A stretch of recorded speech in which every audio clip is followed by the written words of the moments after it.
Salut les aventures de la lecture, j'espère que vous allez bien. On se retrouve aujourd'hui pour ça. Vox de Christina Dalcher chez O'Neill Éditions.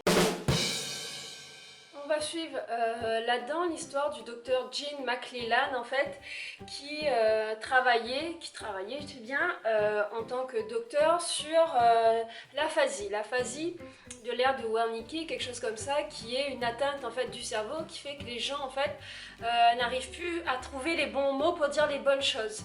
Ils donnent des éléments approximatifs pour dire les choses. Elle a travaillé toute sa vie là-dessus. Sauf que on est dans un monde où le gouvernement américain a décidé que tous les mots portés par sa société étaient dus aux femmes, étaient dus à la posture de femmes dans la société, et le fait que elles réduisent quasiment à néant la posture des hommes et qu'elles les empêchent d'avoir le bon rôle dans la société qui permettrait de tout régler et de tout organiser. Oui. Et donc ce qui s'est passé, c'est qu'au fur et à mesure dans cette société, les femmes ont perdu de leurs droits, il y a des droits qui ont été restreints, jusqu'à en arriver à, ce qui se passe dans Vox, c'est que toutes les femmes ont un bracelet, un compteur de mots, et elles ont droit à 100 mots par jour. Bien sûr, elles ont perdu la plupart des métiers importants, dont par exemple le docteur McClellan n'exerce plus en fait, elle est chez elle. La plupart des femmes ont été rapatriées au foyer, doivent s'occuper de la maison, de faire à manger et de faire la popote et surtout ne pas s'exprimer parce qu'avec 100 mots tu dis pas grand chose. Elles vont élever leurs enfants avec des garçons qui vont être élevés dans le culte de c'est l'homme qui sait, c'est l'homme qui connaît et il faut absolument que les femmes soient soumises, et les filles il faut parler le moins possible, ne jamais donner son avis et surtout être pure et attendre l'homme parfait, voilà, et surtout qu'elles doivent être elles parfaites pour pouvoir assumer à la maison. Donc on est dans ce monde-là qui transite vers ça, avec la plupart des femmes qui ont été équipées du bracelet, et toutes les petites filles ne l'ont pas encore été. Imaginez-vous avec 100 mots par jour. Déjà, on dirait pas grand-chose. Ce qui se passe en fait dans Vox, c'est que le frère du président a eu un accident et aurait été atteint comme ça de cette aphasie de l'ère de Wernicke, si je dis pas, en tout cas cette aphasie. Et ça pose souci. Donc ils vont rappeler le docteur McClellan pour qu'elle continue ses recherches parce qu'elle était elle arrivait presque à trouver un vaccin qui permette de guérir en fait de cette aphasie. Donc ils vont la remettre au travail et elle va négocier comme ça de ne plus avoir de compteur et de pouvoir utiliser le plus de personnes possible, enfin toute son équipe qu'elle avait avant. Sauf qu'on ne sait pas exactement où sont parties ces personnes-là. Mais en fait, on va très vite comprendre dans l'histoire que si le gouvernement fait appel à elle et à son équipe pour combattre cette aphasie, c'est peut-être aussi pour travailler à autre chose. C'est-à-dire que s'il y a un remède qui permettrait de guérir de l'aphasie, le contraire de ce remède pourrait créer de l'aphasie. Et donc, il n'y aurait peut-être plus besoin de petits bracelets si on rendait aphasique certaines catégories de la population. Et je vous tiens en gros, c'est pas les hommes, hein. Non, c'est pas eux qu'on va rendre aphasique. Donc, on se rend bien compte là-dedans qu'il y a une machination.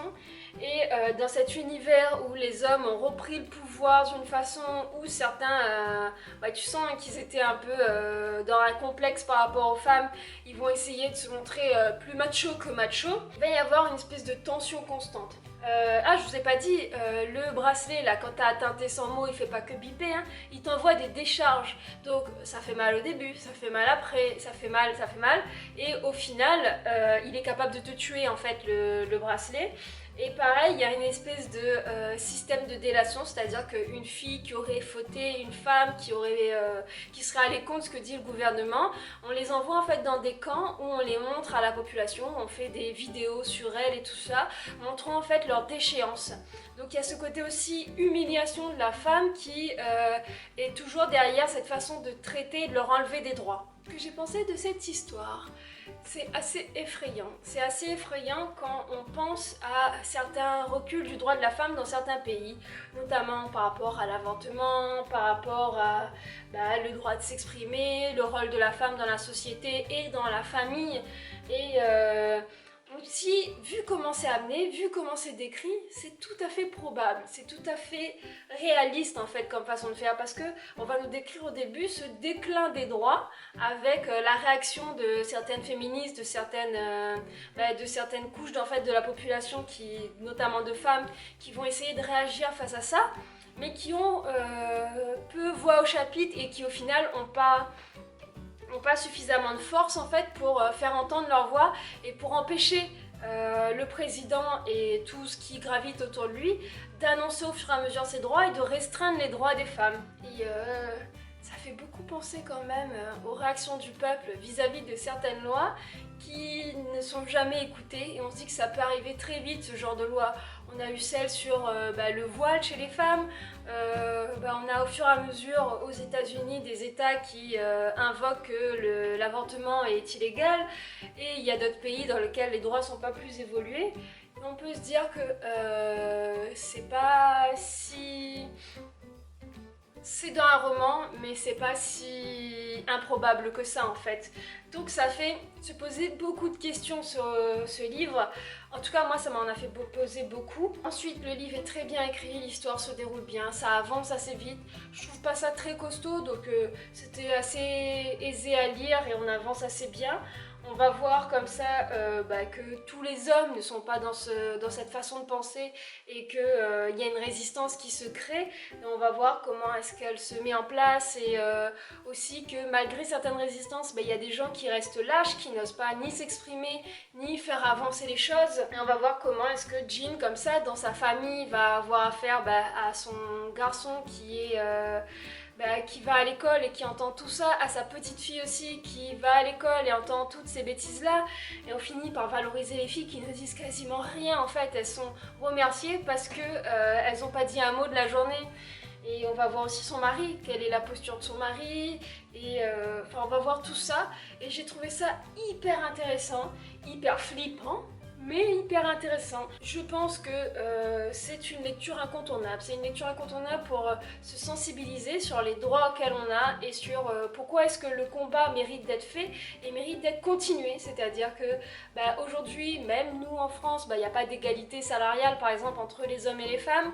Il y a des statuts différents. On voit qu'il y a des accès à des promotions ou à une évolution de carrière qui sont plus limitées pour des femmes et certaines catégories de la population.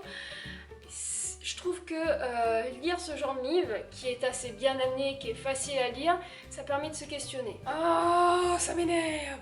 Il s'est éteint parce qu'il a décidé qu'il surchauffait. Je suis juste sous la clim là. Alors oui, il fait pas froid dans la maison, mais on est juste sur la clim. Qu'est-ce que tu viens chauffer là? Qu'est-ce que tu viens chauffer? Donc il s'est éteint alors que je vous parlais. J'invite tout le monde, mais pas que femmes, hein, garçons aussi, à lire ce livre-là, parce qu'il faut se questionner, et c'est de la fiction, mais c'est pas si fictif que ça. Exprimez-vous, mesdames, faites valoir vos droits, et il faut qu'on combatte pour avoir plus de droits. Et messieurs, merci de soutenir la cause et de vous battre avec tout le monde. Donc, ceci était le livre féministe de l'année. Non, je suis pas spécialement lecture féministe, même si j'adore les héroïnes fortes. Et là, franchement, c'en est une badass. Alors, elle a pas de super pouvoir, alors elle va pas faire la guerre avec un couteau dans les dents. Mais par contre, c'est du high level, donc c'est un personnage top. Je ne peux que vous encourager à aller le lire et à jeter un œil à cette histoire. En attendant, j'espère que ça vous a plu. On se retrouve bientôt pour une nouvelle vidéo. À ciao, bye les amis!